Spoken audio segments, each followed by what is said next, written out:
Hey, hi, my name is London, And I'm Gretchen Sturgill, and this is and this, our go for it. weekly recording for Chapter 9 of A Search for Common Ground by Frederick M. Hess and Pedro A. Noguera. Basically, this chapter was talking a lot about the debate between how much philanthropy and just like private businesses and private individuals who have money, like how much they should be able to work with the school system, work with the classroom, and like put their money into different institutions for the allegedly for the welfare of students. But they did talk a lot about how there can be like and there is a large political agenda behind this a lot of the time, which is why there's kind of a hot debate on how much they should be able to put into the classroom. Yeah, yeah, and each person, Pedro and Frederick, they both had like their own views on it. They agreed on some things, but mainly Pedro talked about like how philanthropy is like can influence on what we do in public schools, and it can be like a heavy negative influence. And like the wealthier having like ineffective advancements to the public system. And sorry, Frederick sees philanthropy as like invaluable or like very effective because it creates, he was saying it creates more like pure pluralistic, responsive, and democratic educational to the educational system. So he thought it was actually very beneficial. That's how we got Common Core, that is well known across the nation, was because we had the funds from these donors um, to be able to implement that standard process in the schools. Yeah, and kind of like you were saying, Rick saw it as being able to help the education system become more democratic because, there's not just one person controlling it. There's competing individuals or businesses who kind of want different things. And so then that can, and, inspire growth because they have all these different viewpoints. And so he saw it as very democratic, but Pedro kind of saw it sometimes as harming students more than it was helping them, and that it was actually taking away from a democratic education system because, these few rich individuals were kind of controlling something that they shouldn't have their hands in, and that's kind of not their area of expertise. Um, but Rick talked about how donors were able to help Sesame Street, the National Assessment of Educational Progress, charter schooling, and the Harlem Children's Zone for the push of social emotional learning.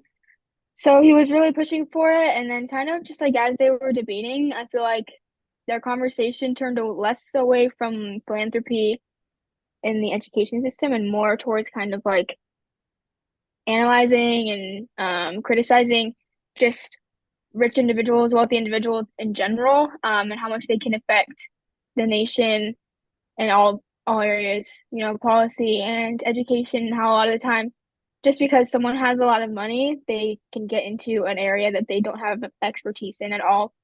They brought up a woman, I think her name is like Barbara or something.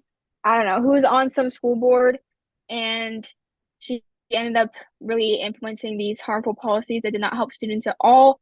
And she was kind of just to be able to be in that field because she came from money. But so that kind of argument is kind of what it turned to is just like how wealthy people control so much of our nation.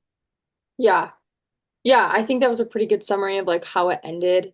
I thought it was interesting that I didn't realize like how I knew donors are like an important influence, but I didn't realize like how big of an influence they have, especially like when it came to the social emotional learning side of the education system.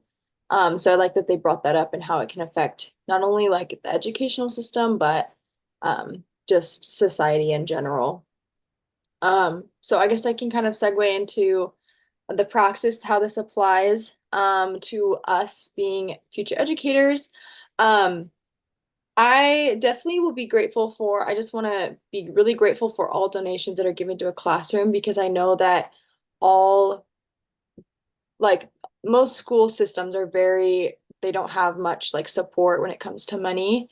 And so looking like receiving those donations is going to be a huge blessing. And then also finding ways to have like students also give back to the community if that's like doing like a service project or actually like donating supplies if their situation allows.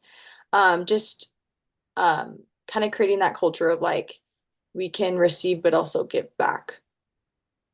Right. And I think when we are donating at a very local and personal level where it's not some wealthy business that has a political agenda, it makes a much bigger difference because it's coming from a better place and it's more personable to that local school system. So that can definitely be a good thing.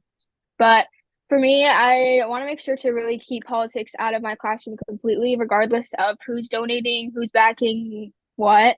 Like, politics don't really have a place in the classroom. And they kind of talked about how donators will often start with a cause, like they're giving funding to help girls schooling or children of color or foster children, that kind of thing.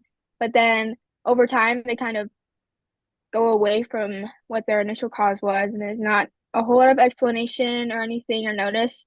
And suddenly it's like just very politically or individually motivated. So in my classrooms, I want to make sure that if there's like a cause that's supposed to be being funded, like if, children of color, foster children, that kind of thing are supposed to be getting special attention and special resources because of funding that's going into it, really holding them accountable for that and making sure that you don't lose sight of why that funding's happening and it's not turning into something super political.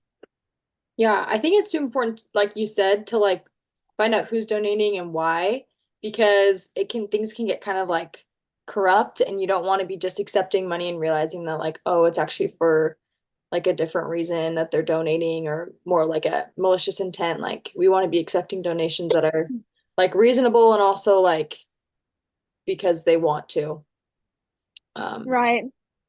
And yeah, kind of like we were saying how a couple of wealthy individuals can really drive an education system or just like systems in general, making sure that there's not just a select few people that are controlling how the classroom is. That's not how the classroom should be.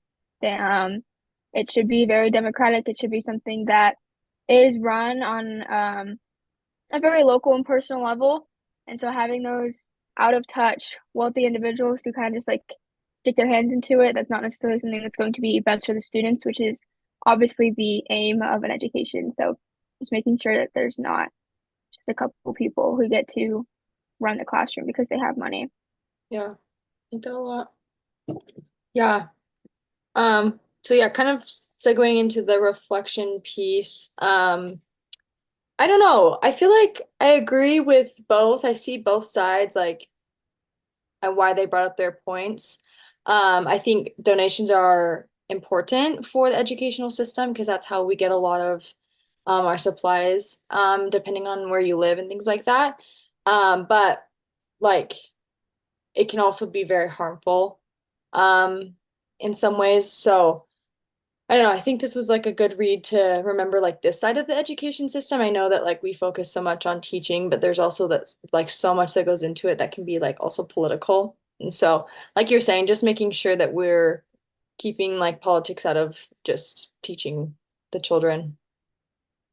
Right. And like you said, it's nice, like, whatever the reason for donating might be, whether, there is a very political or personal reason behind it, giving money to education is still a good thing and something that should be respected. And it like philanthropy in the classroom and having those businesses that work alongside school systems can be a good thing as long as it's just like, monitored and watched very carefully so that it can continue to be a good thing and not kind of lose track of what the reason was. So, yeah, Alrighty, anything else you want to add? nope, that's it. Okay, perfect. Thank you.